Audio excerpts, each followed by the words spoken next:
우리가 성경 인물 가운데 대선지자를 대표적으로 뽑으라 그러면은 성경 인물 속에 이사야와 예레미야가 있습니다.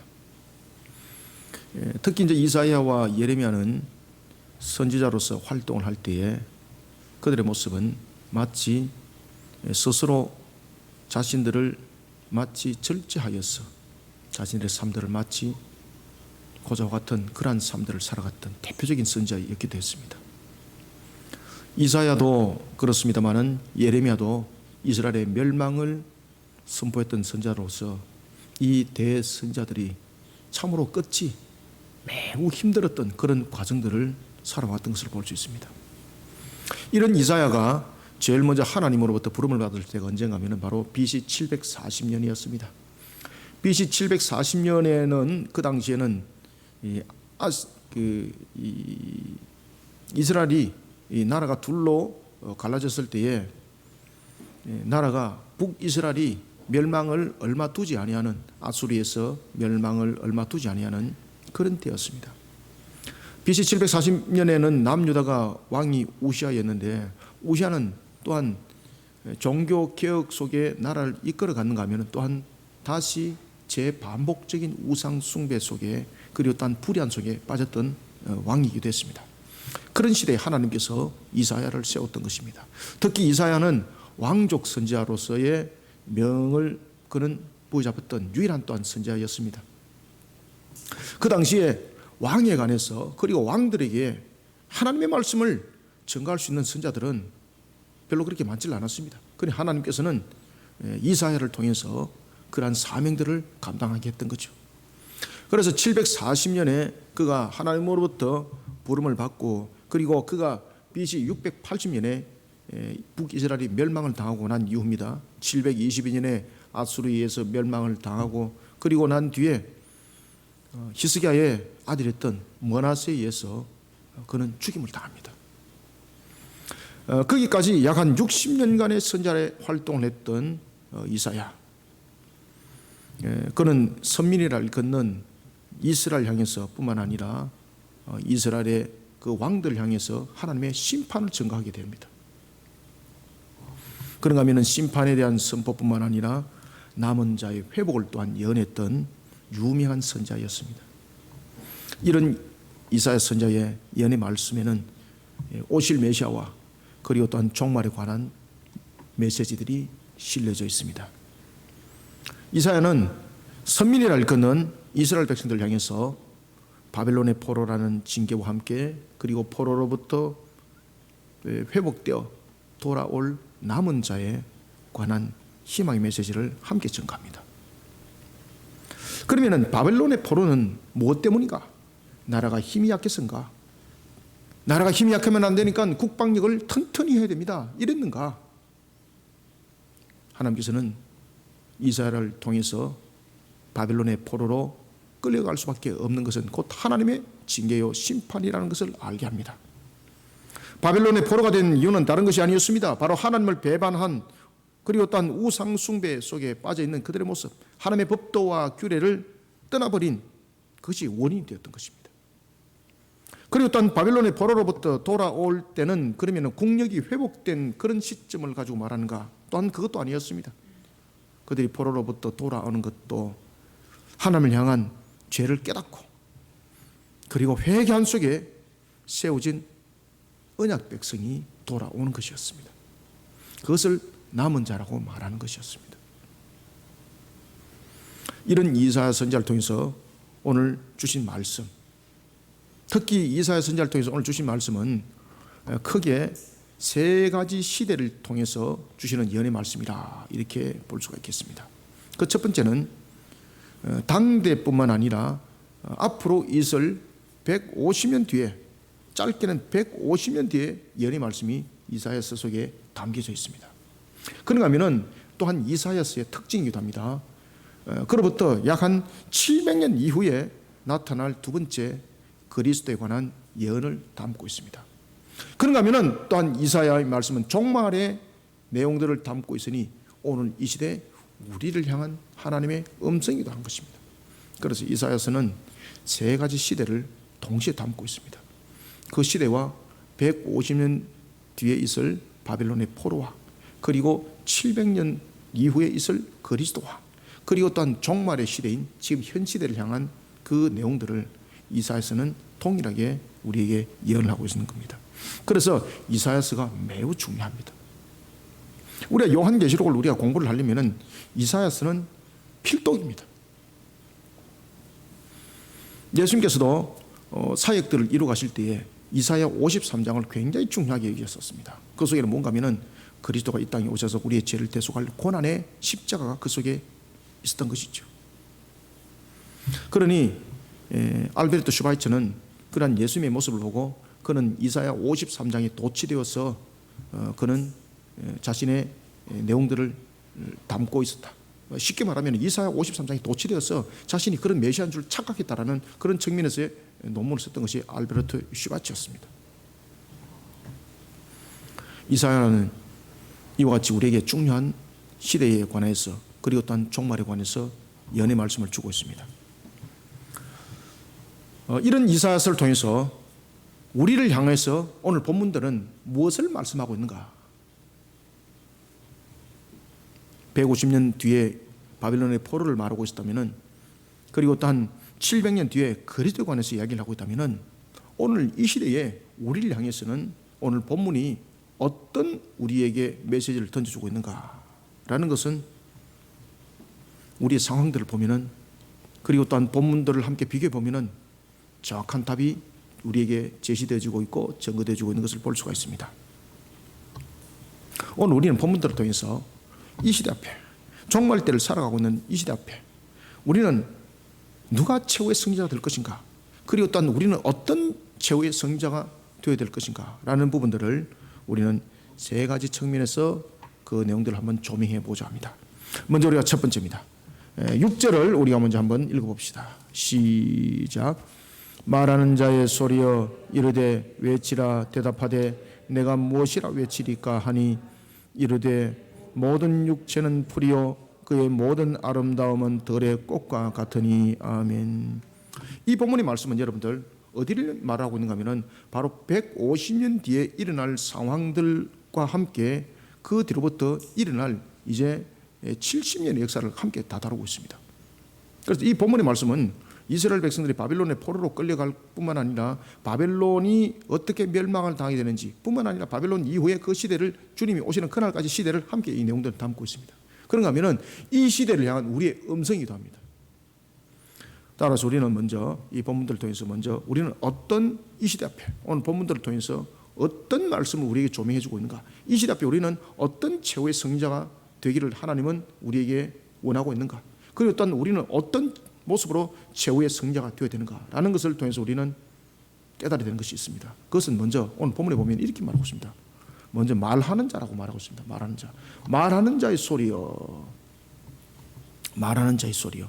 그리고 말하는 자의 소리가 풀에 관해서 이야기를 하고 있고, 그리고 들의 꽃에 관해서 이야기를 하고 있습니다. 말하는 자의 소리.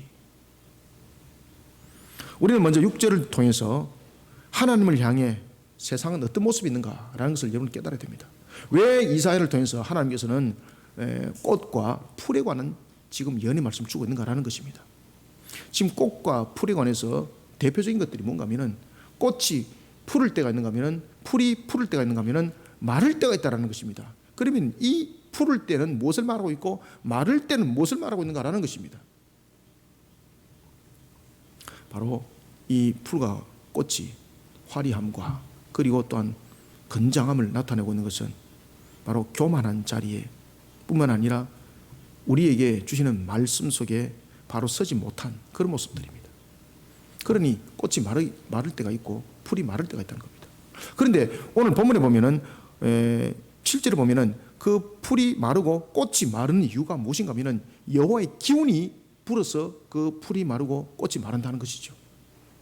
그래서 이 풀과 꽃은 바로 무엇을 이야기를 하고 있는가? 하나님을 향한 교만한 모습을 말하고 있습니다. 세상은 바로 이렇습니다. 먼저 우리는 이와 같이 하나님을 향해 교만한 자리에 서 있는 영혼들, 이 영혼들을 일깨우는 그런 참된 영적 회복 운동에 앞장선 영적 전사가 되어야 합니다. 그런 영적 전사가 되어서 이 땅 가운데 주님의 결실을 풍성히 맺어가면서 하나님 앞에 영광 돌리는 우리는 최후의 성리자가 되어야 합니다.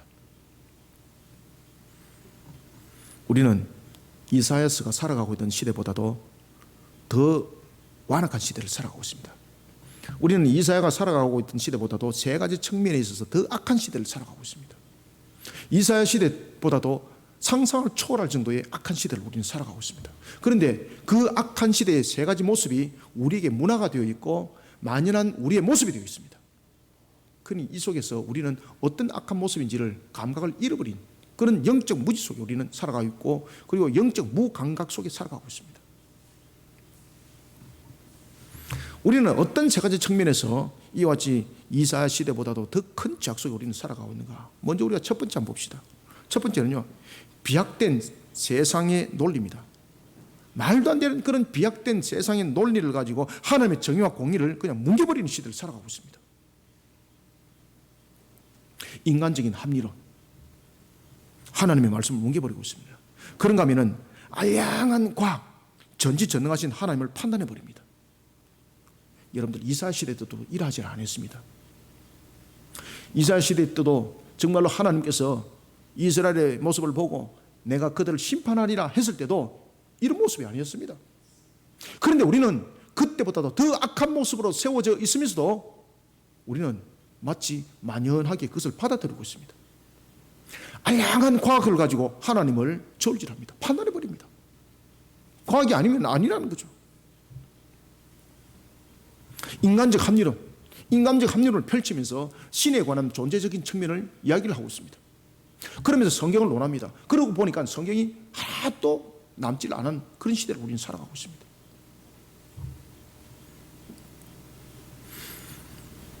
그리고 더 큰 문제는 이사야 시대 때도 이러하지 않았습니다. 이사야가 있던 그 시대도 여러분들 잘 아시는 것처럼 그 시대 때도 영적으로 타락했을 뿐만 아니라 성적으로 참 타락했거든요. 그런데 이 시대처럼 그렇게 하지 않았습니다.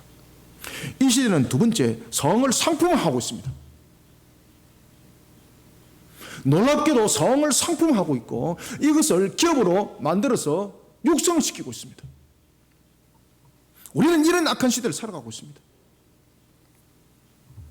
성적 만족을 채우기 위해서 각종 도구가 만들어집니다. 그런가 하면 심지어 사람 모양과 거의 유사한 인형을 만들어서 성을 상품화하고 있습니다. 성의 도덕을 완전히 무너뜨려 버리는 거죠. 여러분들, 하나님께서는 우리에게 성을 허락하신 이유가 무엇입니까? 이 성이라는 도구를 통해서 완전히 마귀의 짓을 하고 있는 그 시대, 이사야 시대 때도 일하지를 않았습니다. 그보다 더 타락한 시대도 일하지를 않았습니다. 소돔과 고모라도 일하지 않았습니다. 그런데 이것을 만연히 받아들이고 있습니다. 그 성의 상품화를 받아들이고 있습니다. 그것을 사업으로 여기고 있습니다. 그것을 생활로 받아들이고 있습니다. 우리는 이런 무서운 시대를 살아가고 있습니다. 여기 대해서 히브리서 13장 14절에 증거하고 있습니다. 모든 사람은 결혼을 귀히 여기고 침소를 더럽히지 않게 하라. 음행하는 자들과 간음한 자들을 하나님이 심판하시리라. 아멘. 세 번째는 악이 악을 도모하는 시대를 살아가고 있습니다. 하나님이 물로 심판했던 노아 시대도 일하지 않았습니다. 악이 악을 도모하는 정말로 끝판의 시대를 우리는 살아가고 있습니다. 그런데 이 악이 악을 어떻게 도모를 하는가 하니까 문화 속에서 도모를 하고 있고 경제 속에 도모를 하고 있고 정치 속에 도모를 하고 있고 여러 가지 사회적인 모든 우리의 형들 속에서 도모하고 있습니다. 바로 적그리스도 합니다. 그래서 요한 1서 2장 18절과 22절 그리고 요한 1서 4장 3절과 요한 2서 1장 7절에서는 여기에 대해서 이미 예언을 주고 있었습니다. 지금은 마지막 때라 적그리스도가 많이 일어날 것이다. 그리고 그것이 이미 지금 시작되었다. 그런데 우리는 그런 속에 이미 무감각해버렸습니다. 거짓말을 앞세워서 적그리스도가 예수를 부인하게 만듭니다. 지금 여러분들 우리가 이 시대를 보십시오. 얼마나 세상이 그리스도를 욕하고 얼마나 그리스도를 부인하게 만들고 있습니까? 그런가 하면은 이단이라는 세력들을 세워서 오히려 예수를 비방하게 만들고 예수를 오히려 핍박당하게 만드는 그런 시대를 만들어버리지 않습니까?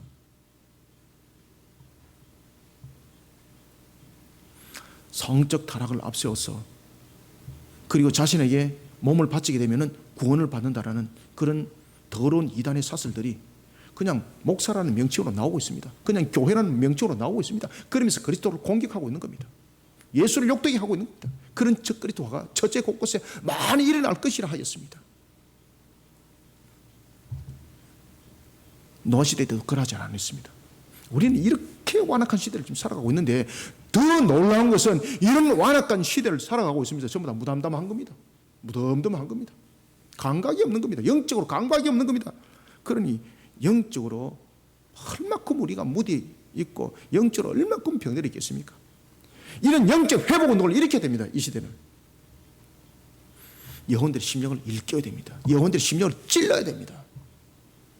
이런 영적 운동을, 영적 회복을 일으키는 운동에 앞장서는 영적 전사가 되어서 우리는 이 땅에 주님의 결실을 풍성하게 맺어가는 최후의 성자가 되어야 됩니다. 그래서 오늘 본문에 보면은 이 시대를 향해서 우리에게 말씀을 주고 있습니다. 말하는 자라야 소리를 외치라는 겁니다. 말하는 자여 소리에 이르러 외쳐라는 겁니다. 외쳐라는 겁니다.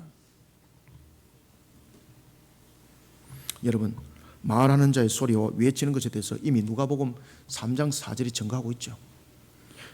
선지자 이사야의 책에 쓴 바 광야에서 외치는 자의 소리가 있어 이르되 너희는 주의 길을 준비하라 그의 오실 길을 곧게 하라. 아멘. 말하는 자는 하나님께서 보내신 말씀의 종입니다. 그리고 외치는 소리는 영적 흑암 시대, 영적 무감각 시대를 살아가고 있는 그들을 잠자고 있는 영혼들을 일깨우는 말씀입니다. 그들의 영혼들을 일깨우는 바로 선포의 말씀입니다. 특히 오늘 본문의 앞에 보면 4절에 보면 골짜기가 나타나가 있습니다. 골짜기가 있고 산이 있고 그 다음에 언덕이 있습니다. 특히 4절에 보면 골짜기는 무엇인가 하면 고난과 얼룩진 영혼들의 피폐한 모습, 그런 영적 상태를 말하고 있습니다. 골짜기 같다. 지금 세상이 이런 모습이라는 겁니다. 이런 모습에 영적으로 무뎌 있는 시대에, 그리고 영적 무감각 시대를 살아가고 있으면서 자신들이 어떤 죄를 짓고 있는지를 모르는 이 시대에 양심을 찔러야 되는 거예요. 여러분들 아시겠습니까? 지금 우리들의 모습들이 골짜기 같습니다. 그리고 또한 산과 언덕은 하나님 앞에 서는 모습입니다. 우상 숭배의 모습입니다. 하나님보다도 높아지려는 그러한 하나의 비약적 모습 속에서 나타나고 있는 그러한 합리적 인간의 논리, 그리고 과학을 앞세워서 하나님을 말하고 있는 그런 우리의 교만한 모습들, 이런 것이 모두 다 산과 언덕에 해당되는 겁니다. 그런가 하면 또한 산과 언덕은 바로 교만함과 함께 우상 숭배가 만연한 이 시대를 향한 주님께서 우리에게 들려주는 말씀이기도 합니다. 이와 같이 우리의 모습들은 꼴짝입니다. 피폐진 모습 속에 있는 겁니다. 그런가 하면 우리는 또한 산과 언덕의 모습과 같이 하나님 앞에 교만해 있고, 우리가 안다고 말하지만 그 안다는 것은 하나님 앞에 정말로 먼지보다도 티끌보다도 더 못한 모습인데, 오히려 그 안다는 것을 가지고 티끌보다도 더 못한 그런 우리의 지식과 우리의 모습을 가지고 하나님을 판단해버리고 하나님을 저울질해버리고 하나님을 이끌어가고 있습니다. 우리는 이런 영적 무서운 시대를 지금 살아가고 있는데, 문제는 이것을 이 시대는 모르고 있다는 겁니다. 그래서 이사야 선지자를 통해서 하나님께서 말씀하십니다. 이 시대를 향해서 외쳐라는 거예요. 외쳐라는 거예요. 외쳐라는 거예요. 영혼의 양식이 부족한 영혼들에게는 하나님의 말씀을 양식으로 주는 사역을 이루어라. 그리고 하나님 앞에 교만이 서 있는 자들에게는 심판과 회개의 말씀을 외치는 자가 되어라. 이 시대 앞에 영혼들을 일깨우는 자가 없다면 이 영혼들은 그 상태로 머물 수밖에 없는 겁니다. 꼴짜기가 될 수밖에 없는 것이고, 영원한 꼴짜기가 되는 것이고, 영원한 산과 언덕이 되어서 결국은 심판의 종말에 이른다라는 사실을 이사를 통해서 증거해 주고 있습니다. 그러면 이들을 일깨우는 자가 누군가? 외치는 자가 일깨운다는 것이죠. 그래서 하나님이 이 땅에 우리를 남겨두신 겁니다. 심판과 회개의 말씀을 외치는 자가 되어라. 이사야 선지자는 예언합니다. 모든 육체는 풀이요 그의 모든 아름다움은 들의 꽃과 같습니다. 여러분, 우리가 세상을 살아가면서 우리가 세상의 인생을 화려하게 만들고 인생의 유익함을 만들기 위해서 열심히 우리가 달려가지만은 그 모습은 풀과 같고 꽃과 같습니다. 인생을 아무리 자랑하고 아무리 힘있게 보이더라도 하나님의 심판의 칼날 앞에는 풀과 같고 꽃과 같습니다. 교만한 모습, 자신의 화려함을 드러내는 모습, 아무리 찬란해 보여도 언제 허망하게 끝날지 모르는 들의 꽃과 같습니다. 6절을 한번 읽읍시다. 시작. 말하는 자의 소리여 이르되 외치라. 대답하되 내가 무엇이라 외치리까 하니 이르되 모든 육체는 풀이요 그의 모든 아름다움은 들의 꽃과 같으니. 아멘. 영의 양식이 갈급한 자에게는 영의 양식이 공급되어야 합니다. 하나님을 향해 교만한 자에게는 심판의 말씀이 전거되어야 합니다. 이 심판의 말씀은 그저 단순한 것이 아닙니다. 이 심판의 말씀은 그 말씀이 능력이 된다고 이사야가 예언을 하고 있습니다. 하나님의 말씀이 능력이 되어서 악한 영혼들 향해서는 심판의 칼날로만 드러나는 것이 아니라 그들의 양심을 찌름으로써 회개하고 돌아오게 하는 말씀이 된다는 겁니다. 그러니 이 시대를 향해서 말하는 자여 소리여 이르되 외치라는 겁니다. 외치라는 겁니다.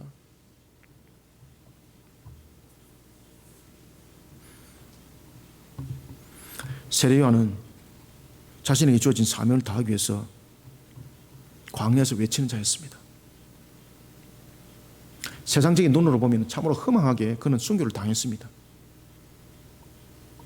그런데 이 세례 요한의 외침은 결실이 맺어지기 시작했습니다.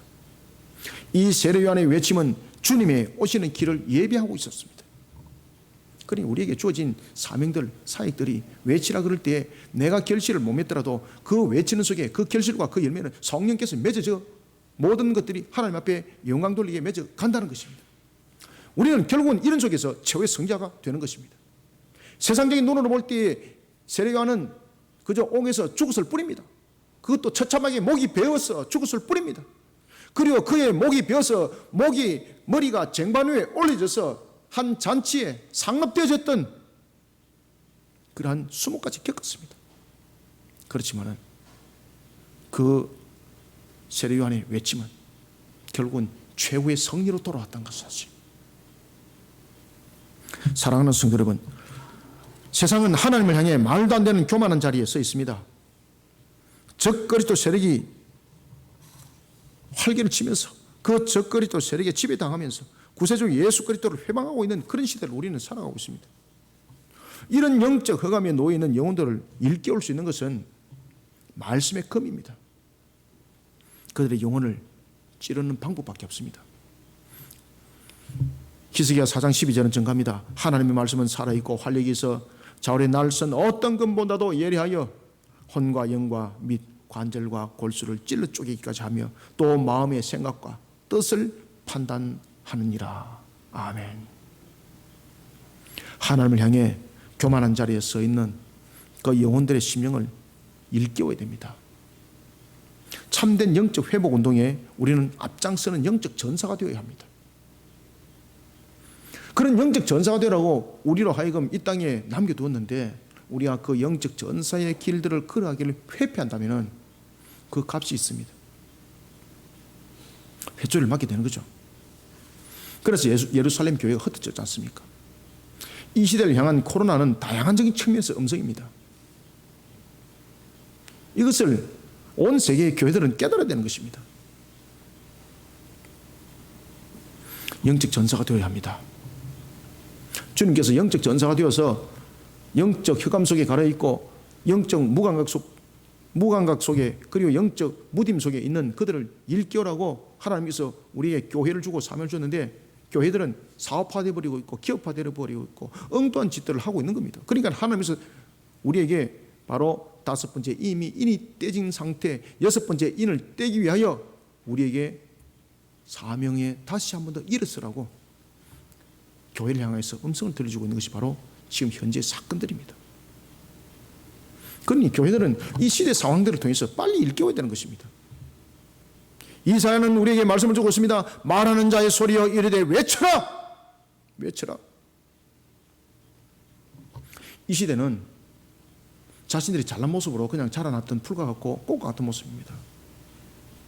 적그리스도 속에서 이미 영적 무감각 속에서 영적 마비 속에 있습니다. 세상이 세상을 못 일깨웁니다. 빛과 소금만이 그 역할을 할 수 있는 겁니다. 흑암은 누가 밝힙니까? 흑암은 빛이 밝히는 것입니다. 맛은 누가 내는 겁니까? 소금이 내는 겁니다. 그런데 그 빛과 그 소금으로 구성되어 있는 하나님의 세우신 성도들이, 교회들이 이 역할을 감당하지 못하니 세상은 영적 무감각 속에서 이사야 시대보다도 더 완악하면서 오히려 그것이 평안한 시대인 것처럼 살아가고 있고, 노아 시대 때보다도 더 악한 시대를 살아가고 있는 우리지만은 영적 무감각 시대를 살아가고 있으면서 우리가 어떤 타락의 길을 걸어가고 있는지 무서울 정도로 모르고 있다는 것입니다. 그러니까 성을 상품화해서 기업화하고,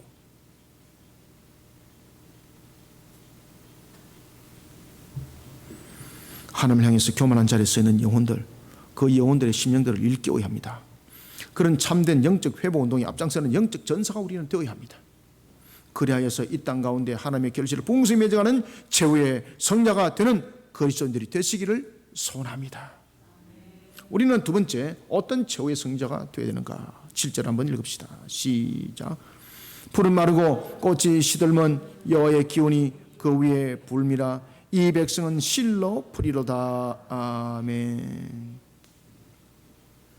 두 번째는 세상의 어떤 화려함도 하나님 앞에서는 허무한 삶이 될 수밖에 없다는 사실을 직시하고, 참 소망 되시는 하나님께 의뢰하는 가운데 자신의 삶을 회복받는 최후의 성자가 되시길 바랍니다. 여호와의 기운이 불어버리면 끝나는 겁니다. 그래서 우리는 여호와께 의뢰하는, 참 소망 되시는 여호와께 의뢰하는 가운데 자신의 삶을 회복받아야 합니다. 그런 자가 최후의 성자가 되는 겁니다. 여러분들, 여호와의 기운이 왜 풀과 꽃이 마르도록 왜 여호와의 기운이 뜨거운 바람을 불어버릴까요? 무엇 때문에? 꽃은 원래 시들게 돼 있고 풀은 원래 마르게 돼 있기 때문입니까? 아닙니다. 하나님의 생육 번성 충만함에 하나님의 축복의 원리, 그리고 하나님의 신적 속성에 의하면 꽃은 시들면 안 됩니다. 풀은 마르면 안 됩니다. 그런데 하나님께서 지금 오히려 생육 번성 충만함을 오히려 막고 있는 거잖아요. 그러면 이 풀은 무슨 내용인가? 이 꽃은 무슨 내용인가? 이 풀은 더 이상 번성하면 안 되는 것이고, 이 꽃은 더 이상 화려하게 펼치면 안 되는 것이기 때문에 뜨거운 바람을 불어서 시들게 만들고 죽게 만들어버린다는 이야기예요. 이것은 하나님의 생육 번성 충만함 속에 놓은 것이 아니고 바로 악한 세력들을 말하고 있는 겁니다. 우리가 이런 악한 세상 속에 의지해서 자신의 유익함을 추구하면 곧 그 풀과 같고 말을 풀과 같고, 그리고 또한 말을 꽃과 같습니다. 하나님의 뜨거운 기운이 그 삶에 전부 다 불어버리면 끝입니다. 그래서 우리는 어떤 최후의 성자가 되어야 되는가? 하나님께 의뢰하는 가운데에, 하나님께 의뢰한다는 것은 무엇입니까? 믿음 신앙 속에 하나님의 법도와 규례를 지키면서 그렇게 해서 의뢰를 하는 겁니다. 그렇게 의뢰하는데, 하나님께 의뢰하는 가운데 자신의 삶을 회복받는 최후의 성자, 우리는 그런 모습으로 이 시대를 살아가야 되는 것입니다. 여러분, 세상의 아무리 강력한 세력도 한때가 있고 사라질 때가 있는 것은 세상에 그저 단순한 원리가 아닙니다. 한때가 있다는 것은 하나님께서 허락한 때인데, 그것은 뭔가 하면은 너희는 이만큼만 번성해서 이것이 아닙니다. 왜 시들겠습니까? 하나님께 영광을 돌리는 것은 하나님께서 시들게 하지 않는 것이죠. 아무리 강력한 세력도 한때가 있고 사라질 때가 있습니다. 그뿐만 아니라 우리의 인생 또한 마찬가지입니다. 이것이 인간의 죄악된 상태 속에서 살아가는 모습입니다. 마치 영원할 것만 같았던 권력, 영원할 것만 같았던 부, 영원하지 않습니다. 이사야 선지자는 이것을 풀과 꽃에 신 비유를 하고 있는 겁니다.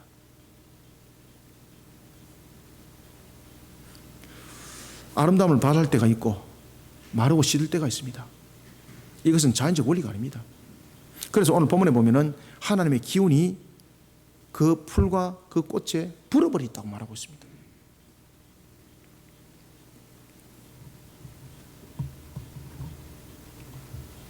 이 본문의 내용은 이스라엘의 역사뿐만 아니라 이스라엘을 포로로 잡아서 마치 자신들이 영원히 세상을 다스리는 자의 위치에 섰던 것과 같은 모습, 착각 속에 빠져 있는 바벨론을 향한 또한 하나님의 예언의 말씀이기도 합니다. 약 150년 후에 이스라엘을 사로잡을 강력한 바벨론, 그들도 세상적으로 볼 때는 무너지지 아니할 것 같은 그런 나라처럼 보였습니다. 그러나 그들 또한 풀과 같고 그리고 또한 꽃과 같으라는 것입니다. 세상의 영광, 그리고 또한 세상의 영광과 그 아름다움, 아무리 화려하고 아무리 찬란해도 하나님을 의지하지 아니하는 것들, 하나님을 벗어나 버린 것들은 전부 다 흠하다는 겁니다. 그 끝은 풀이 마르고 꽃이 시듬과 같다라는 것입니다. 그것은 어떤 자연적인 현상이 아니라 하나님께서 거기다가 뜨거운 바람을 불어버리기 때문이라는 것입니다. 바로 심판입니다. 하나님의 기운이 그 위에 불어서 풀과 꽃은 말라버린다는 사실입니다. 7절을 다시 한번 읽읍시다. 시작. 풀은 마르고 꽃이 시들면 여호와의 기운이 그 위에 불미라. 이 백성은 실로 풀이로다. 아멘. 이사야 선지자를 통한 하나님의 말씀은 이 시대를 향하고 있습니다. 지금 우리가 살아가고 있는 세상을 한번 돌아보십시오. 화려함을 만들기 위해서 사력을 다하지 않습니까? 자신의 인생의 화려함을 만들기 위해서, 그리고 사회를 아름답게 만들기 위해서 여러 가지 측면에서 우리는 사력을 다하고 있는 거잖아요. 그런데 문제는 이 사력이 하나님이 안 기뻐한다는 겁니다. 문화라는 것을 갖다가 화려하게 만들었는데 그 문화가 무슨 문화가 되어 있습니까? 우상 숭배의 문화가 되어 있는데 사력을 다하니까 하나님이 오히려 안 기뻐하는 겁니다.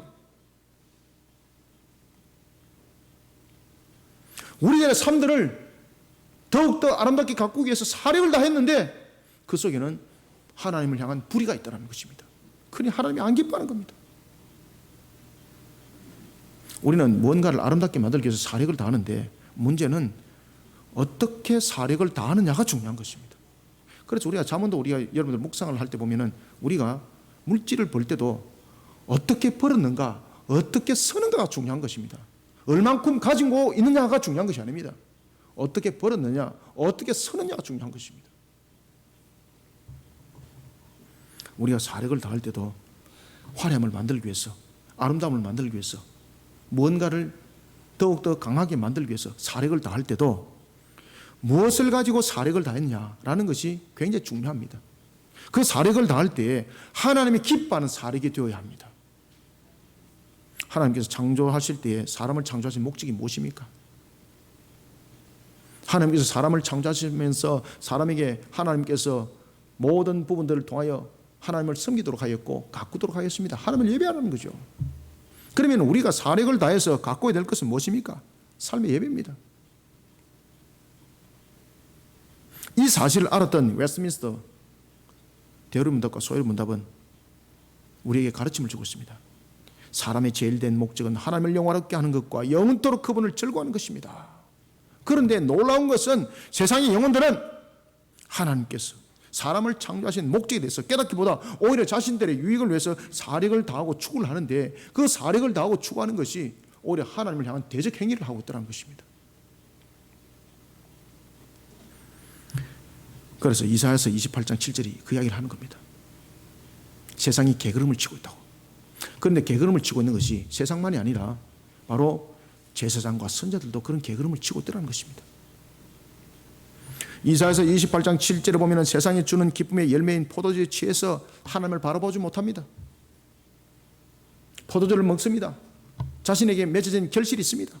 축제를 듭니다. 그런데 그 축제와 그 축복이 바로 하나님을 대적하는 것이 되는 겁니다. 그러면서 그들이 포도주를 먹으면서 하나님을 바로 보고 지금 나가고 있는데 하나님은 점점 멀어지는 개걸음을 치고 있는 겁니다. 그래서 이사야서 역걸음을 치더라라고 말하는 겁니다. 그런데 이 역걸음을 치는, 개걸음을 치는 것이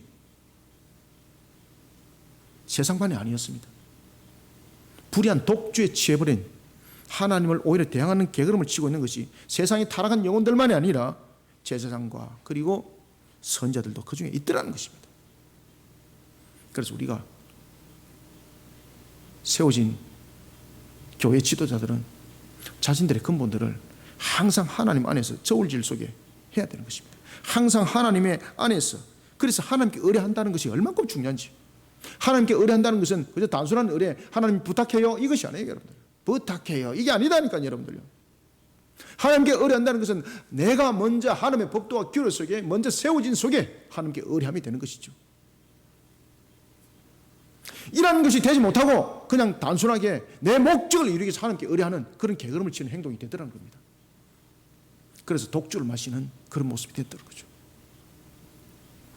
이사야서를 통해서 이미 우리에게 조명을 해주고 있어요. 사랑하는 성도 여러분, 세상의 어떤 화려함도 하나님 앞에서는 허무한 삶이 될 수밖에 없습니다. 우리는 이 사실을 직시하셔야 됩니다. 오늘도 참 소망 되시는 하나님께 자신의 삶을 의뢰해야 됩니다. 오늘도 산 소망 되시는 하나님께 자신의 삶을 의뢰하고 그 속에서 자신의 삶을 회복받아야 합니다. 그런 최후의 승리가 되는 정인이 되는 우리 성도들이 되시기를 소원합니다. 그 다음에 세 번째, 우리가 마지막으로 어떤 최후의 승자가 되어야 되는가, 8절을 한번 읽어보겠습니다. 시작. 푸른 마르고 꽃은 시드나 우리 하나님의 말씀은 영원히 있으리라 하라. 아멘. 하나님의 말씀은, 그러니까 세상의 가치관과 세상의 모습들은 사라져도 하나님의 말씀은 절대 안 사라진다는 거죠. 하나님의 약속의 말씀은 절대 사라지지 않습니다.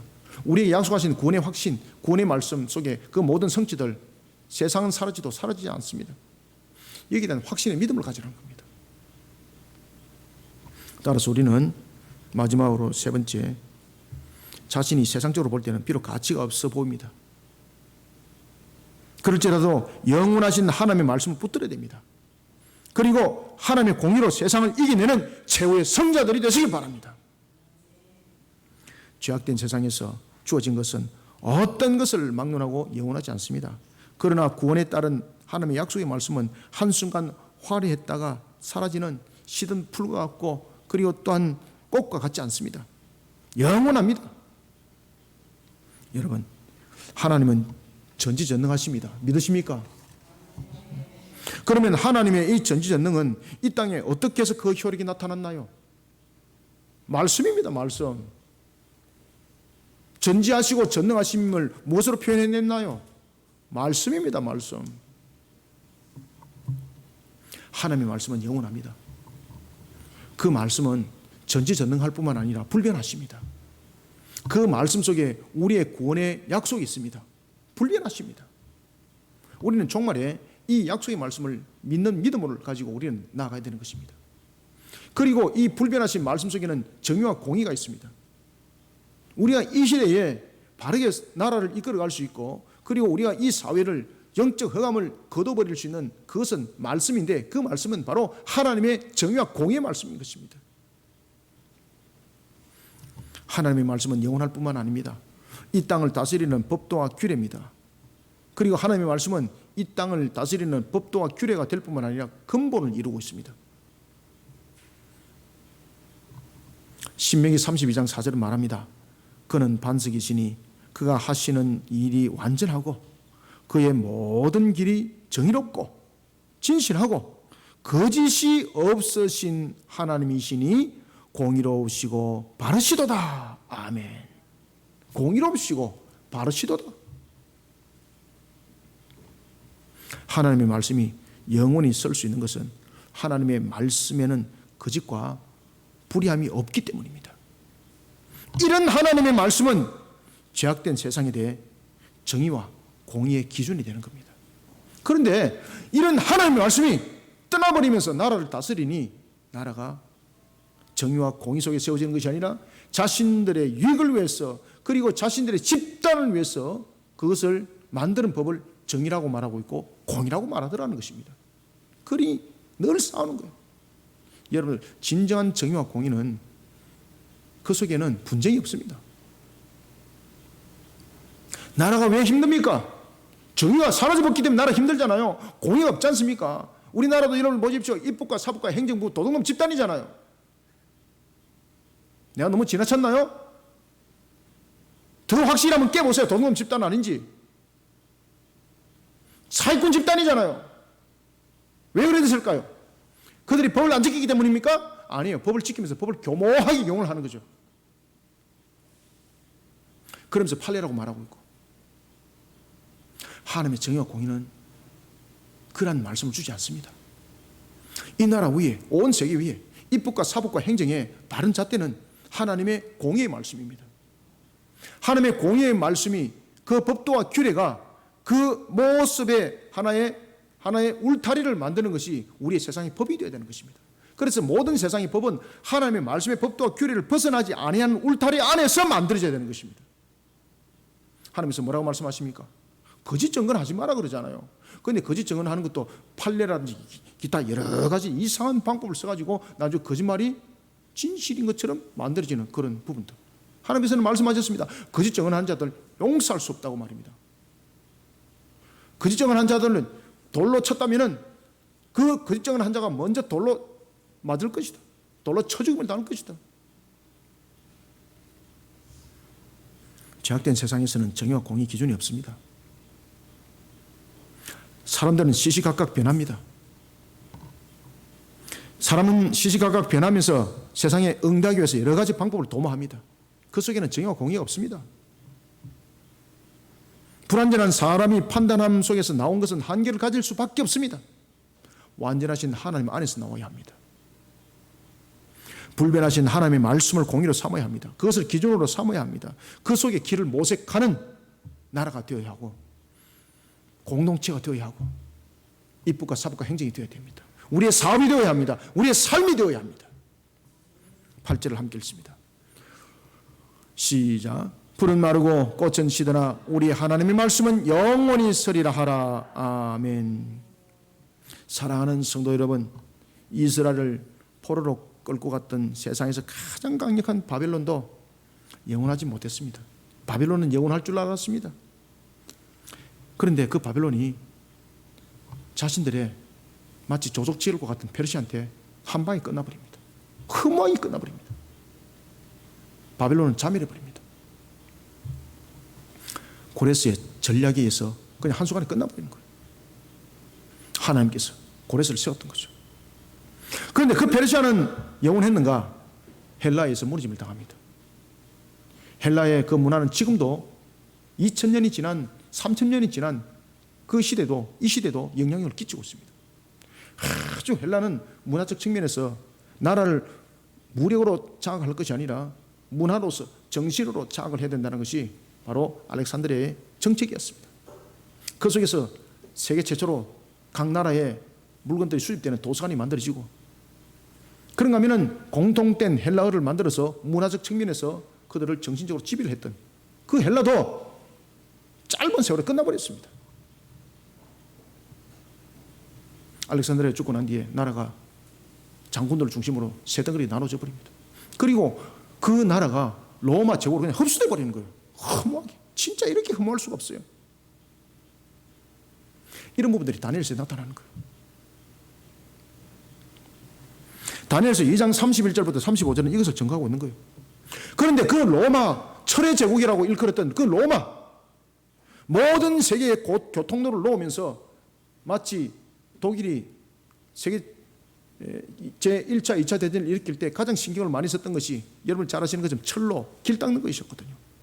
왜 그런가 하면 세상을 한 방에 그냥 장을 할 수 있는 길들은 바로 방법은 길을 닦아놓은 속에서 무기는 더욱더 힘이 가해지게 되고, 그리고 또한 병력은 신속하게 이동이 될 수 있는, 그러면서 그들이 철로와 이런 부분들을 굉장히 신경을 많이 썼던 거죠.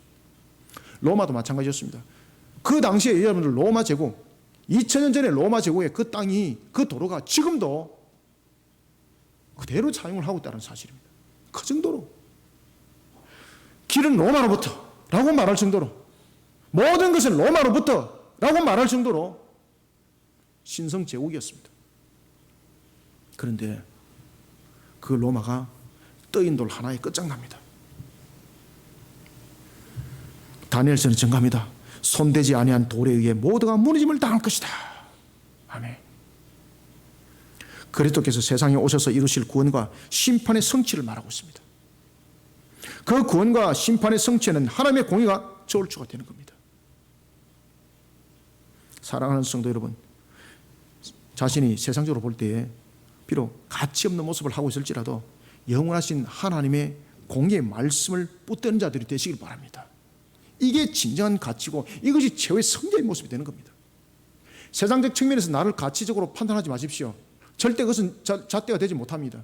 내가 정말로 지금 하나님 앞에 어떤 모습으로 서가 있나, 이것이 더 중요한 것입니다. 그래서 우리의 가치 기준은 세상적 측면에서 능력을 가지고 말하지 마시길 바랍니다. 내가 지금 하나님 앞에 어떤 모습으로 서가 있고 하나님의 말씀의 저울추에 나는 어떻게 지금 되어 있는가, 하나님의 공의의 저울추의 모습 속에 나는 어떻게 기울어져 있는가, 이것을 항상 말씀의 거울에 비추고는 나의 모습이 되어야 되는 것입니다. 그렇기 때문에 칼빈이 기독교 강요를 기록할 때 그는 이렇게 말하고 있습니다. 세상에 말씀은 나의 거울이라고. 긴 터널을 지나갈 때 마치 실과 같은 것이라고. 그래서 말씀이 가라면 갈 것이고 말씀이 쓰라면 나는 쓸 것이라고 말했다. 그 말씀의 선진을 기억하시길 바랍니다. 세상의 것은 영원하지 못합니다. 그런 것에 나의 가치 기준 세우지 마시길 바랍니다. 세상의 기준을 볼 때 부족함 많습니다.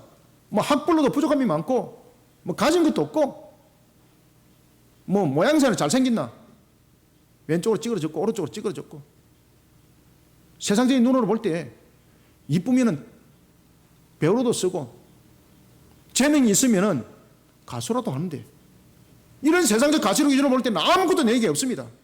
그런데 나를 그런 세상의 가치 기준으로 세우게 되면 낭망하게 되어 있습니다. 이게 마귀가 주는 마음이죠. 항상 우리의 가치 기준은 하나님의 공의 저울추에 나를 달아보는 것입니다. 하나님의 공의의 말씀을 붙드는 자 되시길 바랍니다. 그리고 하나님의 공의로 세상을 이겨내는 최후의 승자가 다 되시기를 소원합니다. 말씀을 맺겠습니다. 성경 보면은 하나님의 말씀을 공의로 세워 살아갔던 믿음의 선진들이 있습니다. 오늘 본문도 마찬가지잖아요. 이사도 마찬가지고, 그죠? 다니엘도 마찬가지고. 그런가 하면은 그런 그들의 면면들을 한번 돌이켜 한번 보십시오. 그들의 부귀 영화를 누렸나요? 이사야도 여러분 어떻게 끝났습니까? 머나세에서 톱에 선걸려져서 죽습니다. 예레미야 어떻게 됐나요? 20살에 선자로 부름을 받았습니다. 그래서 예레미야를 눈물의 선자라고 말하고 있지 않습니까? 그는 통안에 눈물을 흘리면서 그의 말년도 같은 동족에게 붙잡혀서 애굽에 결국은 끌려갑니다. 그 속에서 남은 여생을 보내게 되는 예레미야. 그들의 삶은 결코 평탄지는 안 했습니다. 오히려 고난 가운데 있었고 역경 가운데 함께 했습니다.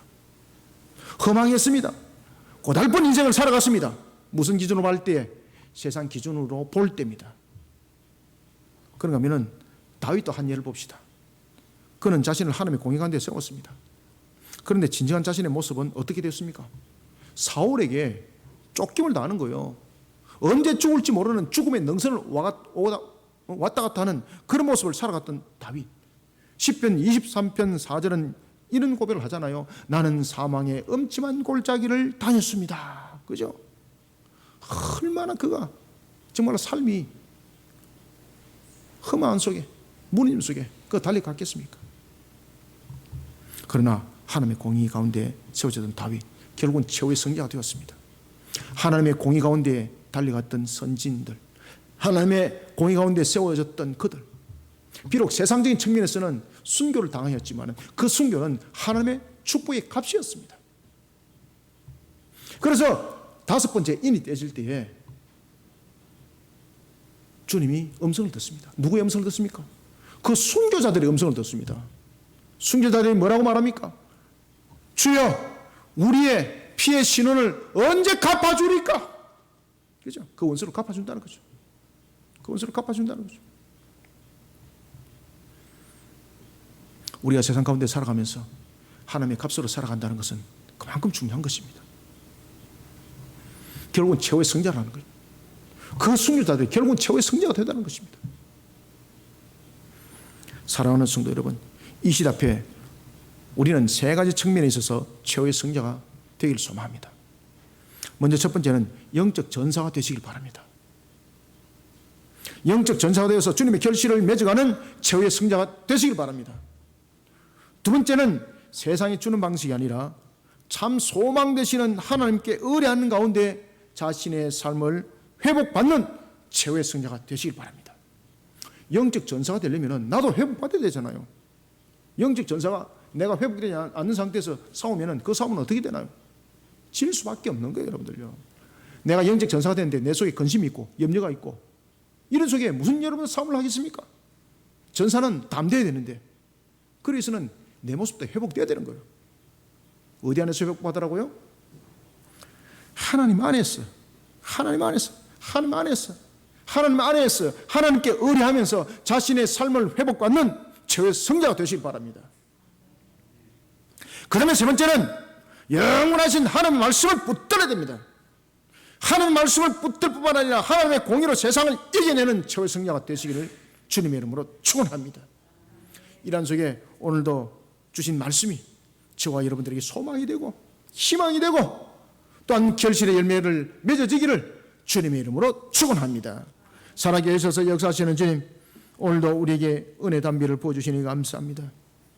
눈에는 보이지 않지만 살아계셔서 역사하시는 주님께서 오늘도 우리에게 이사야서를 통하여 주신 말씀이 있사오니 오늘도 우리가 세상 속에서 어찌 우리의 능력으로 이길 수가 있겠습니까? 우리는 세상을 바라보며 이기는 자가 아니라 하나님 안에서 최후의 성자가 되기를 원합니다. 우리의 승리는 오직 하나님 안에 있으니 우리가 달려갈 걸음도 주 앞에 영광이 되기를 원하는 그런 모습 속에 먼저 영적 전사가 되기를 원합니다. 우리의 모습들이 영적 전사가 되지 아니하고 어찌 우리가 최후의 성자가 될 수 있겠습니까? 그러나 영적 전사 또한 마음의 끈짐과 염려가 있어서는 아니 되겠사오니 우리가 하나님 안에 거하고 또한 하나님을 의뢰하는 속에서 우리의 삶들이 함께 회복된 속에 담대해지고 더욱더 강건해져서 달려가는 영적 전사 최후의 성자가 되게 하여 주옵소서. 그러한 속에 또한 우리의 기준이 있어야 되니 그것은 바로 하나님의 말씀을 붙드는 것이요 하나님의 공의였던 것입니다. 우리가 영적 전투를 칠 때도 하나님의 공의의 값이 되어야 되는 것이었고 또한 이런 속에 세상을 향하여서 우리가 바르게 제시할 수 있는 것도 하나님의 공의오니 이런 최후의 성자로서 달려가기에 그 부족함이 없도록 최후의 성자가 주님의 이름에 그 값이 되도록 우리는 공의로 싸워 이기는 최후의 성자가 되게 하여 주시옵소서.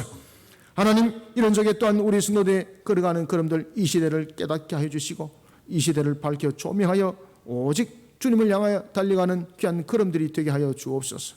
하나님, 오늘도 종일 통하여 주신 말씀, 선포된 말씀, 이 한날에 쓴 금의 말씀이 혼과 육과 골수를 찔러 쪼개 하여 주시고 주님의 주신 말씀이 우리 모든 성도들에게 결실의 열매로 풍성하게 영적 열매 맺게 하여 주옵소서. 예수님의 이름으로 기도드립나이다.